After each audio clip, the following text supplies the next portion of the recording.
Your absurd defiance ends here, hatchling. The appointed time is here. Victory will be ours. I can't do this just yet. Annihilation. Incineration. The others arrived. What's up, guys? So I wanted to jump in on this 10 div challenge, and I think I made a pretty good build. It's pretty good. It's not the greatest thing ever, but it's fast. It's affordable. It can boss. It can clear maps pretty quickly. It's melee. It's not perfect. There are a few downsides. Recovery's not that good, but other than that, I think it's a pretty damn good build. And I had a lot of fun with the 10 div challenge. I definitely want to do it a lot more often. I think it's a really good way to kind of try to utilize as much as you possibly can that the game has to offer and throw it all into a build. So I'll probably do another one. I thought this was really fun. So the build that I did was a champion Perforate build utilizing a Void Forge as well as the Shroud of the Lightless and just kind of scaling Abyss Jewels, which I think is extremely strong. It's just insanely strong, especially this matchup with the Void Forge, with an Abyssus, with the Abyss Jewel stacking. It's really, really good. I mean, it kind of has the same level of depth and the same level of scaling that something like an Omni build would have. But let's just kind of jump into it. I kind of show you what I have working with now, and then I'll show you what, if I continued to build into it and invest into it, I kind of ran out of budget at the end here. But I can show you the potential it has and, talk about that. So let's jump into this. Let's look at the game really quickly. So here's my character. It utilizes Perforate.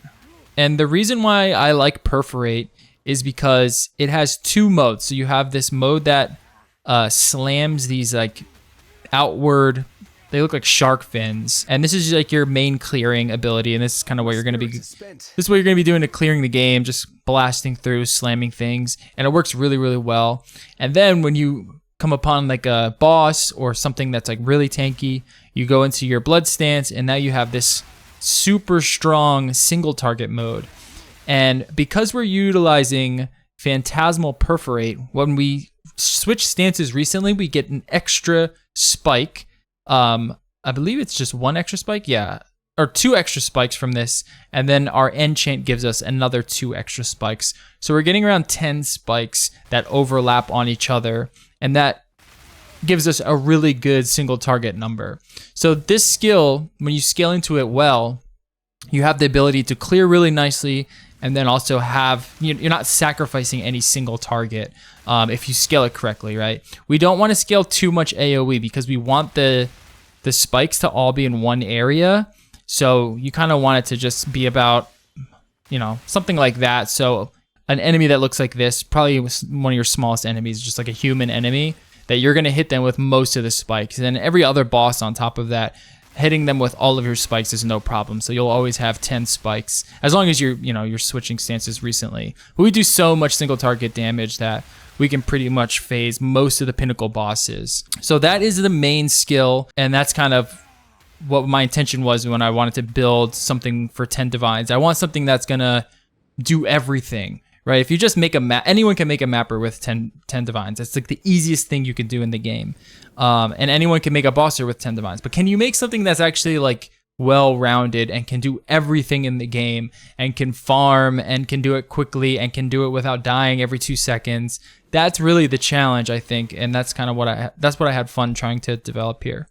So we're using the Void Forge because this, in conjunction with the Shroud of the Lightless, is crazy, right? So this is giving us 700% weapon physical damage as an extra damage of a random element. So all of the physical damage that we have gets transformed into damage of a random element at 700% of its value. And that's what really makes the Void Forge super, super fun to use. And I don't really have anything here. I just have a little extra fizz damage, which is what you want. You want added fizz, attack speed, and none of this stuff really matters. So it's not like a crazy Crucible one either. I think this is the most expensive item at 7 divines. So I had to fit everything else in the build under 3 divines. And I was able to do that. And then the synergy that it has is with the Shroud of the Lightless, which gives us any Abyss Jewel affecting us, gives us 4% penetrate. So we're getting a ton of penetrate. And we have, I actually don't know how many Abyss Jewels I have. We have 1, 2, 3, 4, 5, 6, 7, 8 Abyss Jewels, or 9 Abyss Jewels here. We have 9 Abyss Jewels, we probably get 10, we probably get this one also, which is giving us a ton of penetrate and as well as life, right? Because it's giving us life and mana. And that's really, you know, you lose 2 sockets, which is a really big problem with this build is socket pressure. But in turn that you get, you know, a ton of damage from that. Yeah, add that on. So what this means is basically the Abyss Jewels that you want added damage, mainly added physical damage, because that's what's getting converted in our Void Forge. So anything with like physical damage, these Murderous Jewels, you have to use Murderous Jewels because of this jewel here, this unique jewel, Tekrid's Gaze, which means any Murderous Jewel that's affecting us gives us critical strike chance, 40% critical strike chance, as well as 20%, it's just 40% critical strike chance. We get that 200% easily. But any Murderous Jewel is going to give us that. So all of our jewels are going to be Murderous Jewels, except for that unique jewel. And we just want added flat damage. Mainly, we want added physical damage. That's what's really scaling the damage here. You can see that I have a lot of added elemental damage, which is okay, but physical damage is really what you want. And added physical damage jewels are quite valuable. So getting really good jewels here is what makes this build scalable. You know, getting really good physical damage added jewels with life, with resist, with crit chance on them, with crit multi on them. And you can spend a lot of money doing that. You know, this build, you're really going to want to just spec into Abyss and just keep collecting murder jewels, you know, rare murder jewels, rolling them and trying to find stuff that's good. Our boots here are the Bubonic Trail boots. And this also gives us some scaling with Abyss jewels. So because we're using a rare jewel, we have reduced duration of ailments. We get 30 or 28% chance movement speed, but this rolls up to 30, I believe. Well, it rolls up to 32% chance with the Magic Abyss jewel. That's why this one is magic, just because we want that movement speed. And then the cool thing about these boots is the 16 to 24% chance increased reservation efficiency of skills, which is really, really, really nice to have, because as we know, as a duelist, all we really have is this efficiency thing, as well as the mana one that's kind of all the way out of the way. And you know, with just these boots, that's all we really need for this build. You can see that I have plenty of mana left. Mana is never an issue with this build. I don't roll a mana flask at all. And then, okay, so Abyssus, this is nothing new. With Void Forge, Abyssus is like the best damage helmet that you can get, because it gives us a shitload of crit, as well as a shitload of added physical damage, which is what we want. Obviously, with the enchant on there, which is the creates 2 spikes, and that's the best enchant. You can go with the other enchants, but this is the best one. So if you this was really cheap because no one's playing this build. This is, you know, a build that no one is playing. But so I think this was like 30, 50 C or something. I'll show all the money in the video. But yeah, so you just want the Abyssus Void Forge. Everyone knows is really good. Now, because we're champion, we can abuse Perseverance, which basically just gives us permanent onslaught, as well as giving us attack damage scaling for armor and evasion, which I really don't have that much of. I have around 30, 40 of each with my flash up, which is pretty good, but you know, 60 to 70 to 80,000 is really where you're starting to see Perseverance become really worth it in terms of damage. But it's okay. The main reason I went champ was because of the Fortify as well as the Perseverance. Just getting that little extra bit of like defense, offensive scaling, which is always nice to have. Our jewelry, again, prioritizing physical damage. This, I actually kind of cheated and crafted this. So, you know, I didn't buy this at all. I just kind of crafted it, and I was like, all right, this works. Physical damage, crit multi, some res, and then we're anointing Fatal Blade. The other anoint we could do is Whispers of Doom, which gives us another curse, and then we can roll with Assassin's Mark, and that's a tremendous damage increase. But the problem with that is I ran out of budget, but also we're socket starved. So what I could do in this scenario, if I wanted to roll with Assassin's Mark, I would have to put this in my offhand, my Corrupting Fever, and weapon swap, press Corrupting Fever to get my adrenaline, and then weapon swap back. And the quality of life on this build is already not the best, so I just decided against it and just went with Fatal Blade. Our rings, we just have res in life, and physical damage to attacks. Again, really want a lot of physical damage to attacks. And then our gloves are going to be the Count Spirit, which is going to give us our rage generation. And then we also want this anointed with elemental weakness. You don't have to have it anointed with elemental weakness. You can just self-cast it, but you'd have to sacrifice a jewel somewhere, and we don't really have that. So these were relatively inexpensive. Maybe 1 or 2 divine. I don't remember how much these cost, but this was relatively inexpensive. So this is essentially what our damage rota looks like. We're gonna be slamming along, clearing. We're gonna happen upon an enemy, right? A boss. We're gonna drop our war chief. We're gonna drop our Vol war chief. We're going to switch our stance. We're going to activate our berserk. We're already gonna have our adrenaline up, and we're basically just gonna shred him, and he's gonna get deleted. And we can drop our banner too if we really needed to.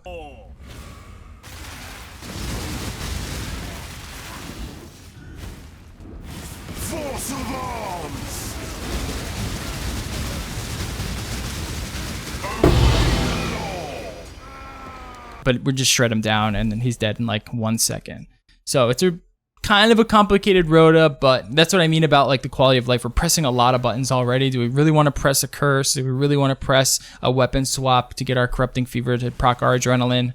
That's up to you to decide. If you all, some people really like to press a lot of buttons. I don't. So that's the gearing of the build. And this all synergizes with our other big aspect here, which is Secrets of Suffering. So all of this elemental damage that we're converting into is giving us Brittle and Sap and Scorch, and we're pretty much nearing the cap of these. Some bosses you can hit cap Brittle, some bosses you're going to hit like 4 to 5%, and then your Scorch and Sap, relatively same, like anywhere from like 80% to 90%. You're not, some tougher enemies you're not going to get 100% all the way on your Scorch, your Sap, and Brittle, but it's enough to do millions and millions of damage. So that's what's nice about that. So if we're just like looking at this as like a skeleton, right? You can take this sort of this structure, this blueprint, and pretty much do anything you want with it. Find like a good skill that no one really knows about. Just utilize this kind of skeleton and you can do a shitload of damage, and it feels really, really good. I think Perforate's a really good skill, but there's other things you can do. I know that Flicker Strike is really popular with this type of setup.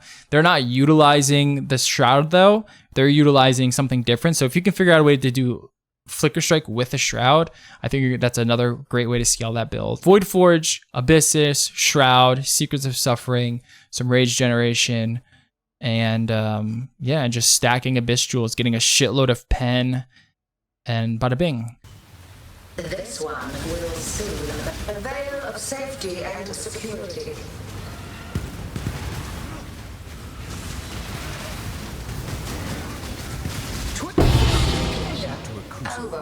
Now, the gearing part, this stuff wasn't that difficult. What's difficult about the gearing is your resistances, ironically.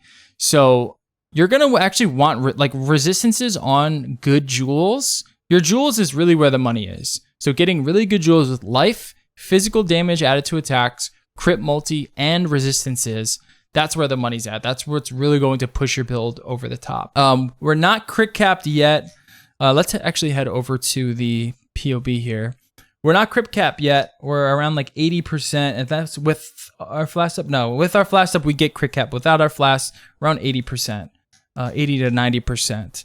Now, if we're getting max brittle, I think that does go up to 100, near 100 if we get max brittle. But I like to put it around like 4 or 5. We'll keep it at 5 because that's usually where I'm at. This is what our damage is: 24 mil currently with this character. And then that's without Berserk. So with Berserk, we're doing around like 35 million DPS. And it's a true 35 million. We're deleting these bosses. So yeah, that's the gist of it all. Phantasmal, Perforate, Trinity, critical damage, close combat, multi-strike, elemental damage with attacks. No awaken jewels or anything like that. We are utilizing an enlighten. We're utilizing an enlighten 3, however, so nothing crazy there.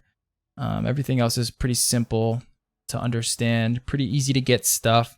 Our lethal pride, you want to put one here. You want crit multi. I got a pretty good one here. Crit multi, and then this is double damage. It's actually really good. You know, you're going to be rushing these clusters so you can get more abyss jewels, and then you're going to also probably want to start putting some crit clusters in here as well, just to cap your crit out. You probably just do like one crit cluster, you should be okay, and then your other clusters can be whatever you want them to be. They can be like the AoE ones. Some things that I do want to note also is that there's this master here, which is excellent for your Calm's gloves. So I don't have it specter, but I was using it for a while. Every 4 seconds, you regenerate life equal to 1% of your armor and evasion over 1 second, which is a shitload. That's a shitload of regen. So every 4 seconds, you're basically getting half of your rage bar up, which is awesome. So this is something that you're probably going to want to spec into. I have this clicked because without it, I am not resistance capped. I just need to get some better jewels, basically. You can come down here, grab all this stuff. You can try to see, spell suppression is the biggest problem with this build. If you could figure out a way to get spell suppression on there, I don't really know how to do it unless you go up here and also get inveterate. It's pretty difficult. You're going to lose a lot of damage because you're not going to be able to run an Abyssus. You're going to need spell suppression at least on your helmet and then maybe on your gloves. So you're not going to be able to have rage generation. So you're just losing so much damage for spell suppression.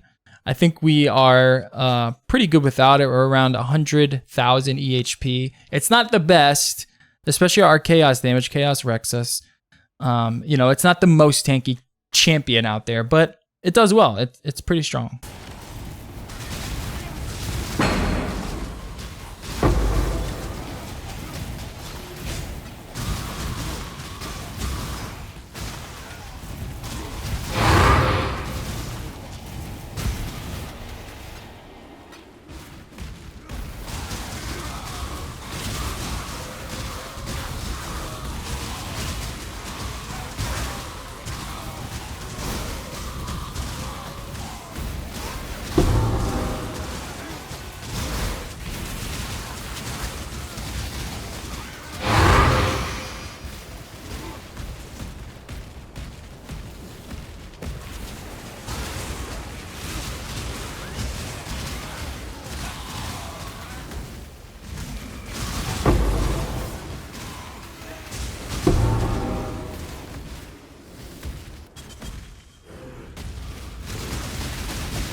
With your death, this nightmare may finally end.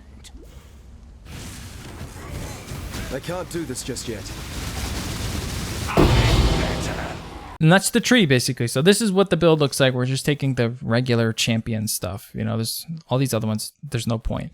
Now, I will say, I was thinking about this earlier. Slayer might be the better option. You're going to get better leech. You're going to get impact, which is a really, really strong node. And that's going to allow your clearing to be a lot better because you're going to have a lot of AoE for your clearing. And it's not going to sacrifice too much on your single target or your bossing because this is for enemies killed. So when you're in your bossing, that AoE gets shrunken down. So that's pretty good. And they're going to get the big cull nodes. And if you really wanted to, you can always just buy the forbidden jewels and steal one of these, you know, maybe steal adrenaline. I know it's probably really expensive, but you know, you could do that. You could steal Challenger Charge. You could do something like that, right? So if you don't care too much about Fortitude, you can get Fortified right on the tree. You can get it on a Void Forge with a Corruption. Like there's ways to easily get Fortified. You can get it just as a gem. So it's really not that valuable on this build. Something to think about is Slayer. Slayer is probably the better class for this build specifically, but I went with Champion just because, you know, scaling armor and evasion is really nice with Inspirational. It just keeps things like, you know, you're pretty tanky throughout. So yeah, that's the build, man. That is the build.